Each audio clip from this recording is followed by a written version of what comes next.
చాలామందికి అంటే మన దేశం వాడు బాగుపడ్డాడని కాకుండా ఒకడు డబ్బులు సంపాదిస్తున్నాడు అని కడుపు మండేటటువంటి మన దేశంలోని ఈర్ష్యాసూయపరులకు ఒక షాకింగ్ న్యూస్ అనమాట. ప్రపంచంలో ట్రిలియనీర్ అంటే $1 ట్రిలియన్ సొమ్ము సంపాదించినటువంటి వ్యక్తిగా ప్రస్తుతం ఇంతవరకు ఎవరు లేరు. ఎలన్ మస్క్ వచ్చే 2 ఏళ్లలో కాబోతున్నట్ట.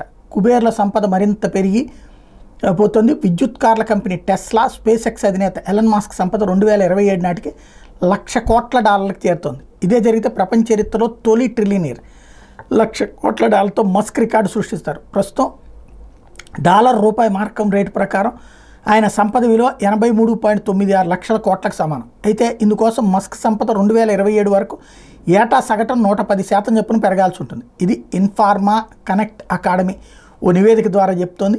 మస్క్ ఇప్పటికే $23,700 కోట్ల అంటే సుమారు 19.89 లక్షల కోట్లు సంపత్తో ప్రపంచంలోని అత్యంత సంపన్నుడిగా ఉన్నారు. ఇకపోతే అదే రేసులో మన దేశానికి సంబంధించిన అదాని, గౌతమ్ అదాని, ముఖేష్ అంబానీ కూడా ఈ స్థాయికి చేరేందుకు పోటీ పడుతున్నారు. గౌతమ్ అదాని 2028 నాటికి, ముఖేష్ అంబానీ 2033 నాటికి ఈ స్థాయికి చేరే అవకాశం ఉందట. ఇందుకోసం అదాని సంపద ఏటా ప్రస్తుత వృద్ధి రేటు 123% చొప్పున పెరగాల్సి ఉంటుంది. గౌతమ్ అదాని ప్రస్తుతం $10,000 కోట్ల అంటే సుమారు 8.39 లక్షల కోట్ల సంపత్తితో ప్రపంచ కుబేర్లో 13వ స్థానంలో ఉన్నాడు. ముఖేష్ అంబానీ $11,100 కోట్ల సుమారు 9.32 లక్షల కోట్ల సంపత్తో ప్రస్తుతం ఆసియాలో అత్యంత సంపన్నుడిగా ఉన్నారు.